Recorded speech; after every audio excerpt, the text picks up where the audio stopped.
There you go. That's like one of those eye thingies. And I suppose my computer's. Should probably just kill it just in case.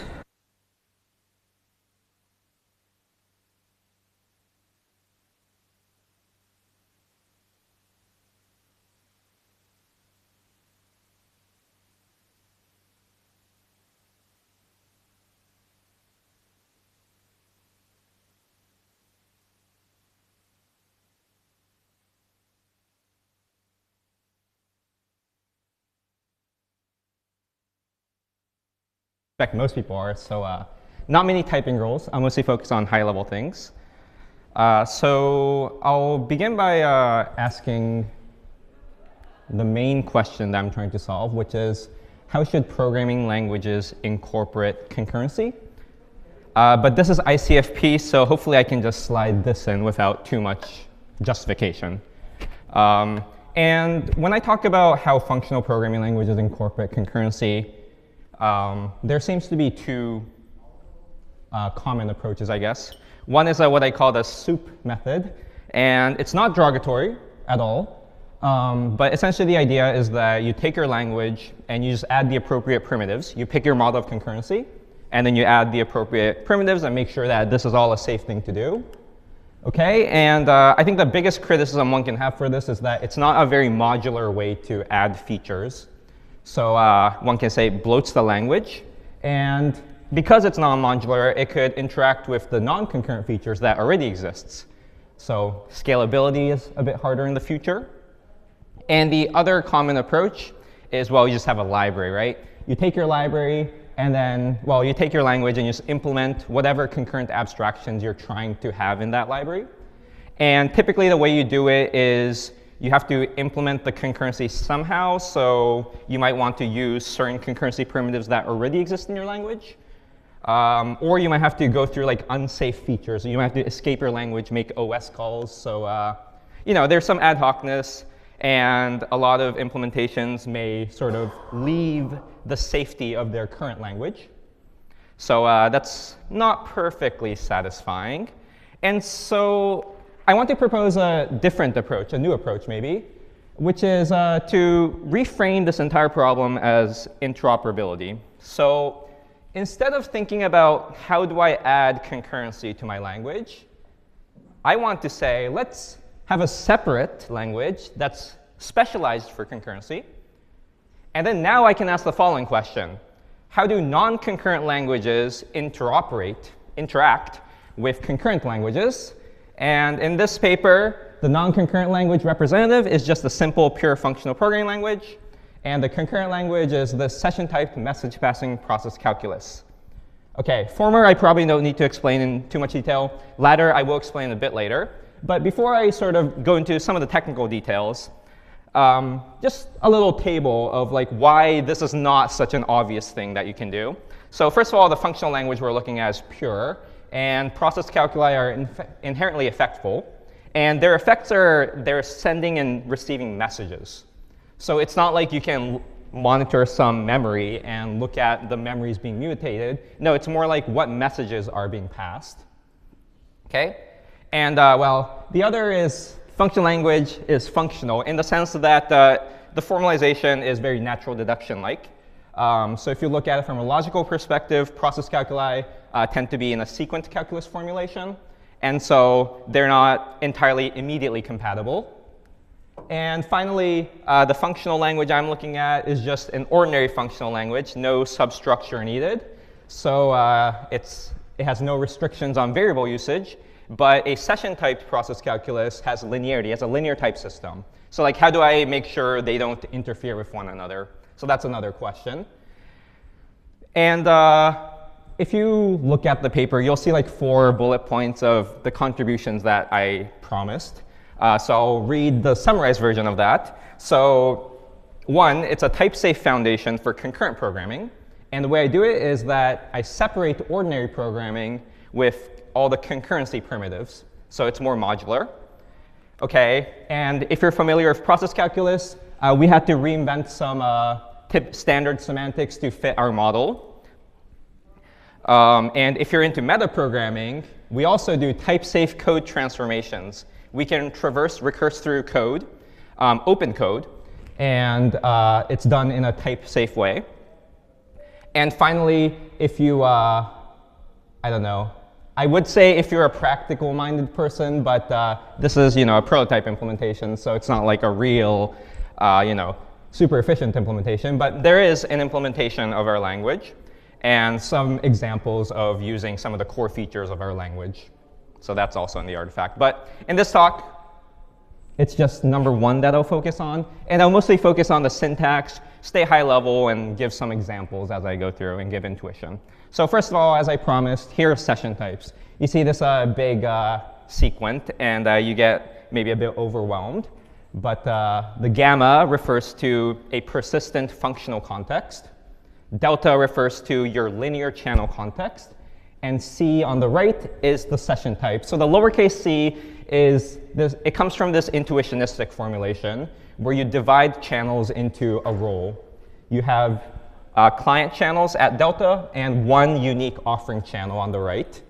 And the way you interpret these channels depends on which direction you're in. So here's a session type 1. It's the unit of tensor. And if you have a channel of type 1 to your left, so that's in delta, what the process has to do is it has to wait for the channel to close. And if you have a channel of type 1 on the right, then you have to close your channel. You have to terminate. So you can sort of see the send-receive paradigm going on, where one side is always going to be receiving, and the other side is going to be sending. So this is what ensures that this whole system is safe. OK, I want to introduce another type. Value output, I read this as tau and a. So look, we should look at this from the offering channel first. Essentially, we're just sending a value of type tau, and we're going to continue as type a for whatever a says. And so the client, as the client, you must receive a value of type tau and continue as type a. And then there's the dual to that, which is implication or value input, where in the offering channel you're receiving, but in the client, since the offering guy is receiving, you have to be sending. So that's roughly the game with session types. So here's an, and there are more, but we won't cover that. So here's some quick examples. Here's an example. I have a closed process. So it has no channels to the left. And I send two numbers through my offering channel. And then I terminate. So the type of that is nat and 1, because I send a nat, and then I send a nat, and then I terminate. OK. Next example, I'll receive two numbers from my left channel called lowercase a. So in the process, you'll see that I'm receiving two natural numbers, x and y. I'm waiting for it to terminate. And then I'm going to send the sum x plus y across my channel c. And therefore, the type of my channel c, the offering channel, is just nat and 1, because I'm only sending one number. Whereas my left channel a is nat and 1, because I'm receiving two numbers. OK? And now what makes this session type process calculus system concurrent is that we have process composition.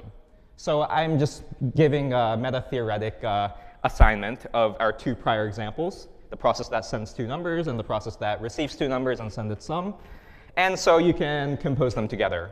And you can see I've conveniently picked examples such that this P process sends two numbers, and this Q process depends on this channel A in a way that it receives two numbers.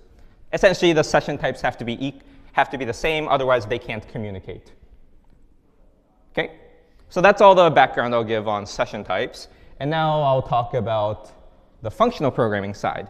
And now you see rules, and maybe you get scared, but these are just rules that we've seen everywhere. This is just a simply typed lambda calculus. The only weird thing is you'll see these sigmas that I haven't talked about. So I'll talk about that later. And you also notice that the turnstiles are not turnstiles. This is just to distinguish it from the process calculus typing, which are turnstiles. OK. And the idea is that I want to combine this session type system that I introduced to this simple functional language. And the main idea is first-class code. So I want the functional language to be able to capture and generate open process code. And I want to be able to splice it and compose them, manipulate them. I want to be able to pattern match on it recursively. And I also want to be able to run these processes and also observe some behavior about them. So I won't talk about 3, but I'll talk about 1, 2, and 4. So I'll begin with 1 and 2. So here's a typing rule that I do have to explain in detail. This is the box introduction rule. But essentially what's going on is that this is a functional term, this box term. And what it does is it captures an open process P. And moreover, it captures its environments as well. So the process can be open. Think of this as like quoting open code. And the type of that is in this curly bracket. It's a contextual type. But essentially, all you have to know for this contextual type is that it contains all the information needed to sort of type this underlying process. And if you look at the premise, you'll see that it's a process typing judgment. See, it's the normal turnstile. So we defer entirely to the typing of the process calculus. And the functional programming language has nothing to do with type checking whatever's inside this box code. Okay? And the eliminator for this is just a let style eliminator. So M is going to be the process type. And N is the continuation. It gets to use this process as variable U. But now U is in sigma. So this is the first time we're using sigma.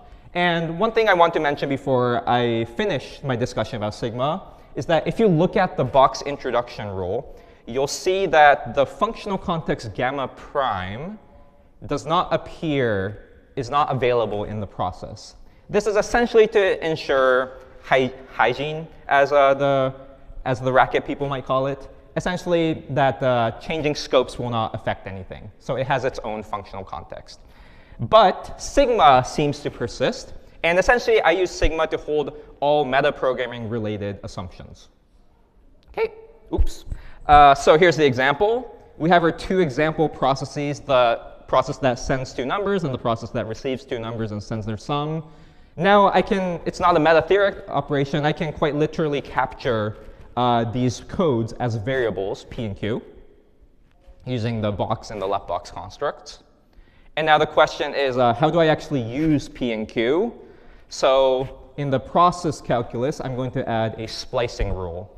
And all you have to know about this splicing rule is that if you look at U, it essentially matches what my process is currently looking for in the process typing in the conclusion. You have a few things like sigma and rho, which are essentially just substitutions that map the environments. But for intuition purposes, you can just ignore the substitutions and just say that like the contexts are equal. OK? So now we can finish this example. I do the 2 let boxes on P and Q, bind them as code variables, and now I can actually use them inside the box. So I can programmatically compose processes and create more complex process code as I traverse my functional program. And so here's a, in quote, realistic example. Realistic because it solves a known problem. Quote, because it's terribly inefficient and pointless. But hopefully, I get the point of the concurrency across. I want to give a functional program, a function that takes in a number and then computes the nth Fibonacci number. Actually, I want to create a process that computes the nth Fibonacci number. OK? So let's see how this looks. So here are the base cases. If n is 0 or 1, I return the trivial process that sends 1 and then closes. In the interesting case, I recur on n minus 1 and n minus 2, which will give me code, process code, right, that promises to send the n minus 1 and the n minus 2 Fibonacci numbers.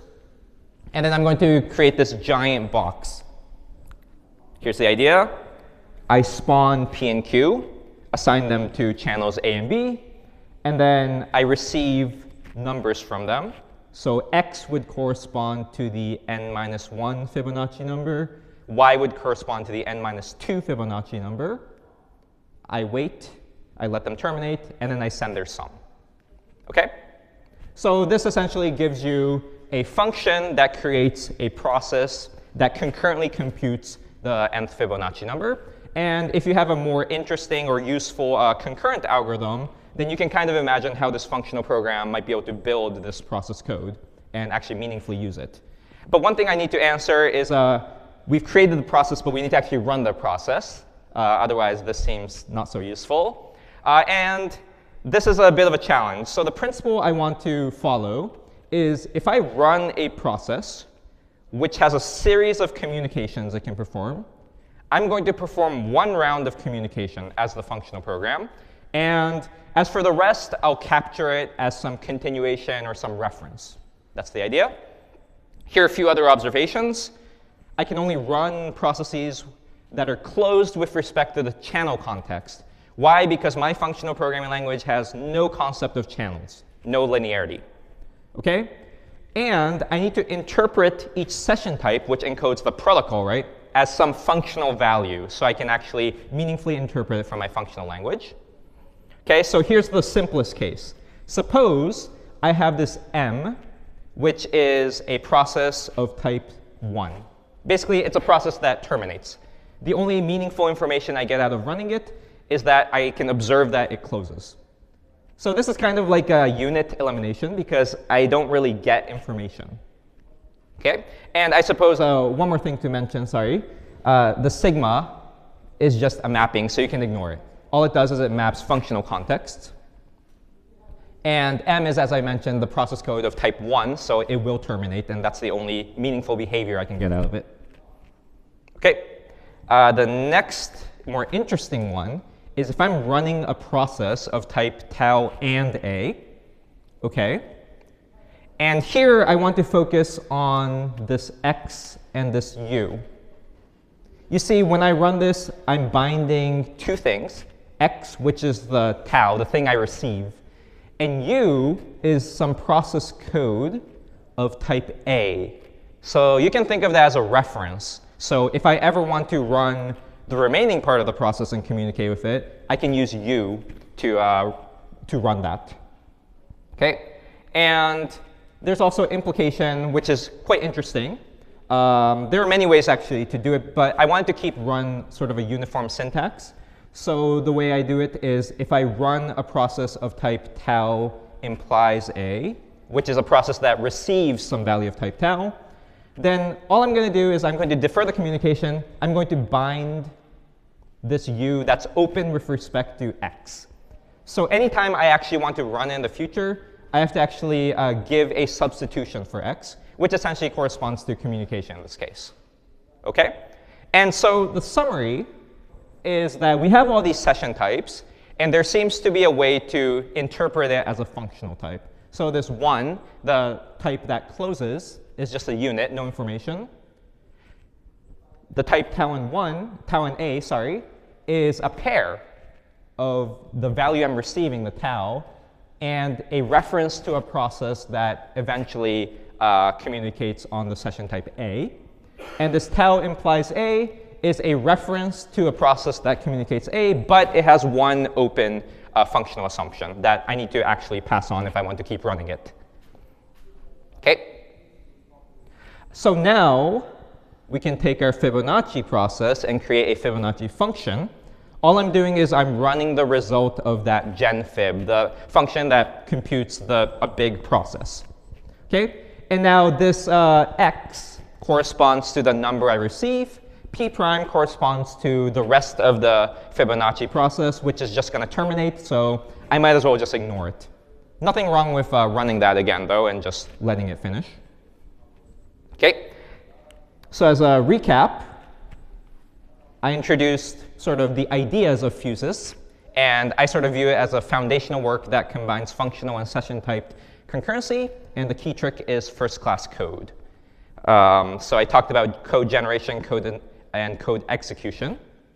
So, oops, yeah, in the presentation, I talked about code generation and code execution. The idea with the generation is it's a contextual box that's sort of generalized to support linearity. And then the code execution occurs by interpreting each session type as a functional type and also realizing that the channel context has to be closed. I have to restrict what kind of things I can run. So in the rest of the paper, you'll see a lot of technical detail on code analysis through pattern matching. It's actually quite non-trivial because you have to deal with first-class linear context. So as you traverse terms, you have to deal with assigning meta variables for context splits. We prove type preservation, and we talk about our implementation and some sort of examples of code optimization that one can do with this kind of framework. Thank you very much. Any questions?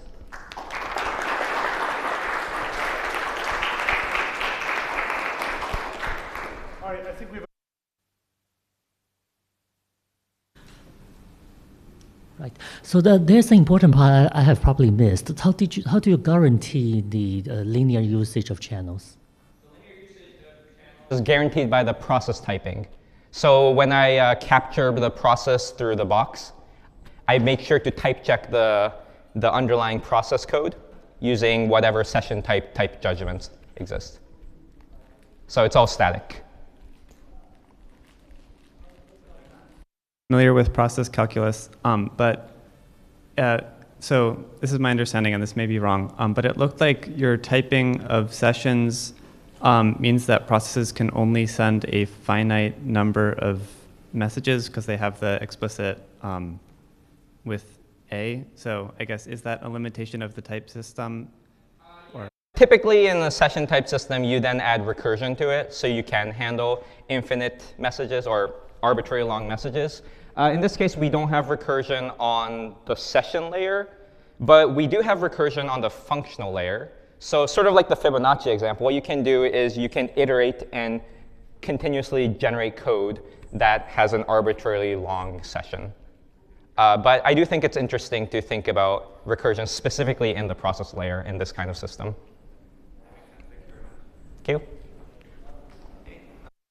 I wondered if you could say a little bit about sort of what the implementation, or I guess like runtime behavior here looks like, because you talked about how like in the functional code, when you run a program that produces some value, you sort of get a pair of that value and like the rest of the code. When the functional code is in that state, should I think of that code as being sort of like suspended at that point, or is it like entirely stopped and restarted when I run it? Because you also said at the end that like with the Fibonacci example, like you know that the rest of the program is just going to terminate, so it doesn't matter whether you run it or not. Is there some notion of like running it to like clean up resources, or does everything like completely stop when you go back and forth? So this is something that's intentionally sort of kept ambiguous in the paper. So the implementation detail may vary, but here are a few ideas. And in fact, in my implementation, it's all code, so it's very inefficient. What will happen is that every time there's a communication, the functional program will signal the concurrent language to wrap up and then terminate every single sub-children you have, or pause every single children you have, and then return a code representation. This is necessary if you want to ensure that your code can be used for metaprogramming purposes, like you need to pattern match on the code later, or you need to duplicate it. But in like common examples, I've noticed that typically you just take that reference, you run it again. And in that case, I can totally envision a compiler optimization that detects this kind of linear usage of the process, the sub-processes. In that case, all you do is you really store a reference. You just keep that process running, and that seems fine. And you probably need some kind of garbage collection at the very end if you do detect that the process is not being run to completion. Like based on how you actually write your code, whether you use the like pattern matching features or not, the compiler would like decide whether you can do the fast thing and keep it running or not. Yeah, that's how I envision like a real implementation of this kind of system. Okay. Thanks. Hello. Jun Young from McGill University. So I have a question about your primitive for first class code. Is there any reason to use the wrap box system instead of a quote-unquote system? So there were a few technical reasons that I don't quite remember. But I think one of the advantages with the box-unbox is that it lets you keep nesting. So you can sort of talk about code that generates code and stuff of that nature. And one limitation of the let box is that you can't do that because it forces you to resolve all the code splicing at the top level. But personally, I felt that downside doesn't really appear in like typical examples. You don't really think about writing code that generates code. So the let box seems to simplify the meta theory and also the theory itself. So this is why we chose that. I do think an unbox is possible.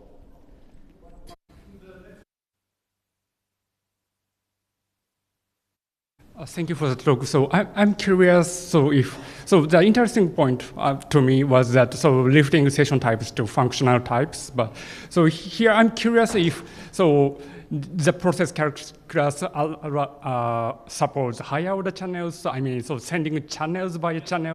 Yeah. Does it support it? In the paper, I talk about extending the session type to support the tensor type, which corresponds to high